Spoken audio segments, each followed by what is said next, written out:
Perkenalkan, nama saya Teresa Atasnasiaan. Saya dari Prodi Manajemen semester 3 Fakultas Ekonomi dan Bisnis dengan nomor induk mahasiswa 2892 Kali ini saya akan membuat video untuk mengisi tugas UTS yang dibawakan oleh Bapak Pak Muhammad Rosidi, mata kuliah intermediate. Laporan laba rugi dan informasi yang berhubungan. Laporan laba rugi atau yang biasa dikenal dengan income statement dalam bahasa Inggris merupakan suatu laporan yang dapat mengukur tingkat keberhasilan operasi perusahaan dalam periode kurun waktu tertentu. Investor maupun kreditor dapat memanfaatkan informasi yang terdapat di dalam laporan laba rugi untuk 1. Mengevaluasi kinerja masa lalu perusahaan, 2. Memberikan dasar untuk memprediksi kinerja di masa depan, 3. Membantu menilai risiko atau ketidakpastian pencapaian arus kas masa depan. Berikut ini dijelaskan beberapa keterbatasan informasi dari laporan laba rugi perusahaan.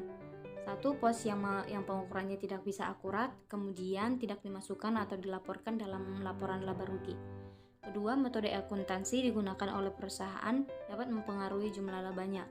Ketiga, pengukuran laba yang melibatkan pertimbangan. Format laporan laba rugi. Laba bersih terdiri dari transaksi pendapatan, beban, keuntungan, dan kerugian. Laporan laba rugi meringkas transaksi-transaksi tersebut. Dua elemen dari laporan laba rugi adalah sebagai berikut. Yang pertama yaitu pendapatan atau income. Peningkatan keuntungan ekonomi selama periode akuntansi dalam bentuk peningkatan aktiva atau penurunan utang sehingga terjadi peningkatan modal selain berhubungan dengan kontribusi dari pemegang saham. Yang kedua ada beban-beban atau expenses. Penurunan keuntungan ekonomi selama periode akuntansi dalam bentuk penurunan atau pelepasan aktiva atau peningkatan utang sehingga terjadi penurunan modal selain berhubungan dengan kontribusi dari pemegang saham.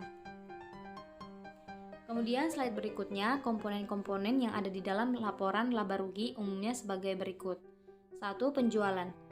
Menyajikan penjualan, potongan penjualan, retur penjualan, dan informasi lain yang berhubungan.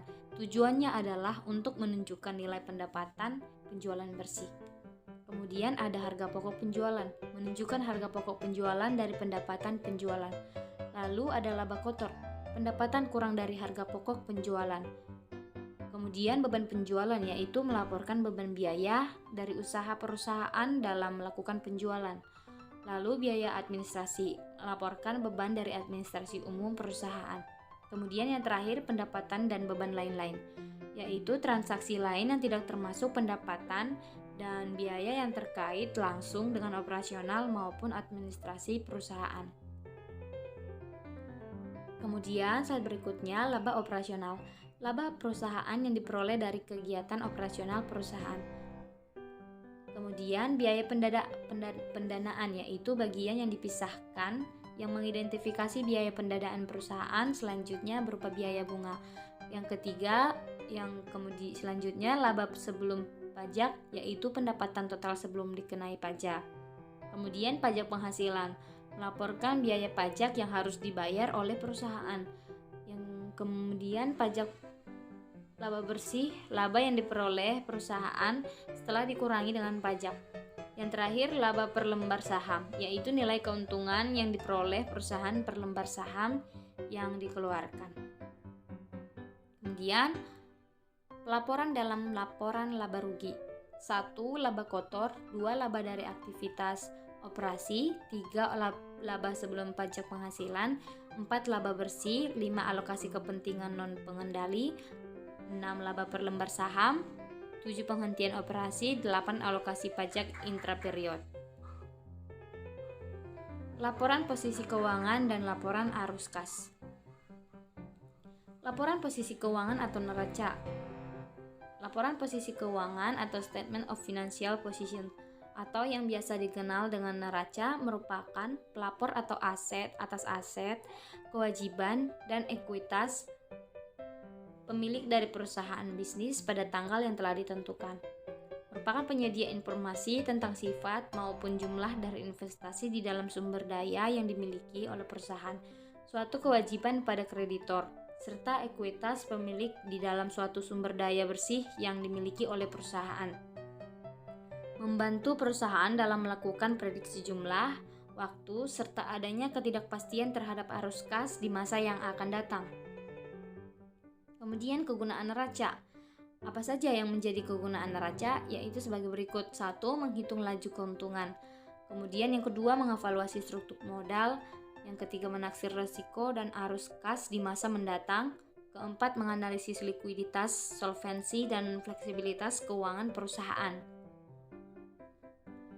Yang pertama, keterbatasan neraca. Sebagian besar aktiva dan kewajiban dicatat pada biaya historis.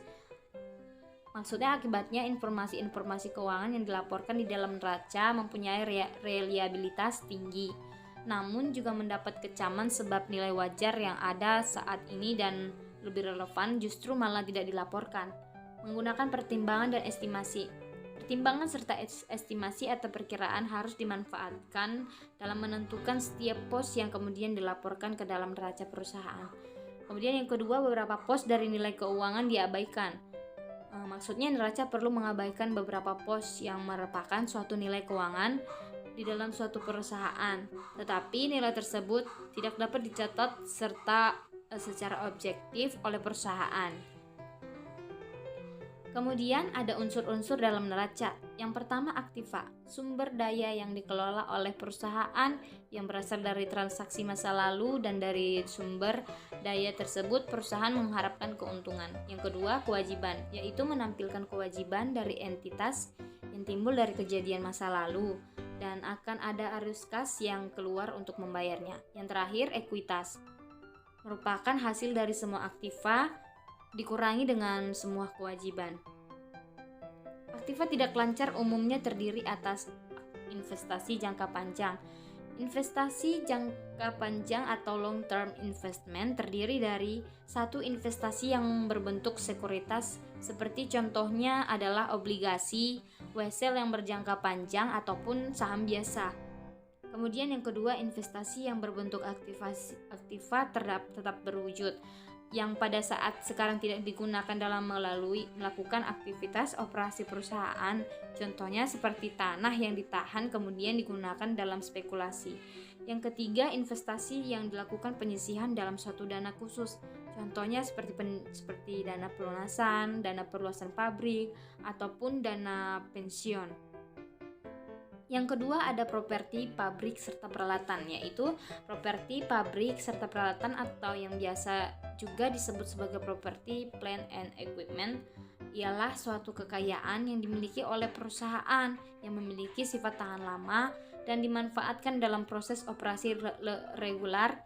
Aktiva tidak berwujud. Kemudian aktivitas berwujud cenderung tidak memiliki wujud yang jelas, tetapi berharga bagi perusahaan. Yang terakhir, aktiva lainnya. Aktiva lainnya sangat bervariasi dalam prakteknya.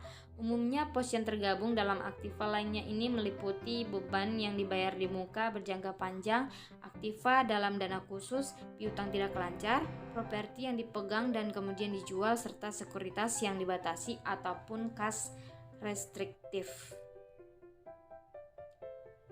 Kemudian ada aktiva lancar. Yang pertama, persediaan, kedua piutang, ketiga beban dibayar di muka, keempat investasi jangka pendek, kelima kas dan ekuivalen kas. Kemudian di sini terdapat tujuan laporan arus kas. Tujuan utama adanya laporan arus kas yaitu sebagai wadah dalam penyediaan informasi yang relevan tentang penerimaan maupun pembayaran kas pada suatu perusahaan selama periode tertentu. Pembuatan laporan arus kas. Informasi yang digunakan dalam rangka pembuatan laporan arus kas umumnya sumbernya berasal dari satu, neraca komparatif perusahaan, yang kedua, laporan laba rugi pada tahun sebelumnya, serta yang ketiga, data transaksi yang terpilih. Langkah-langkah dalam membuat laporan keuangan antara lain sebagai berikut. Yang pertama, satu, menentukan kas yang diperoleh dari suatu aktivitas atau yang digunakan oleh perusahaan dalam melakukan aktivitas operasinya. Yang kedua, menentukan kas yang diperoleh dari ataupun dipakai dalam suatu aktivitas investasi ataupun pembiayaan perusahaan. Kemudian yang ketiga, menentukan besarnya perubahan kas dalam periode berjalan perusahaan. Yang keempat, membuat rekonsiliasi terkait adanya perubahan kas dengan menggunakan saldo awal kas dan saldo akhir kas yang dimiliki oleh perusahaan. Kemudian ada kegunaan laporan arus kas. Tanpa adanya kas, sebuah perusahaan tidak akan bisa bertahan. Arus kas dari operasi satu jumlah yang tinggi, perusahaan dapat menghasilkan kas yang cukup untuk membayar tagihannya. Kedua, jumlah yang sedikit, perusahaan mungkin bisa meminjam atau mengeluarkan sekuritas kepemilikan untuk membayar tagihannya. Sekianlah presentasi dari saya, semoga bermanfaat bagi kita semua. Terima kasih.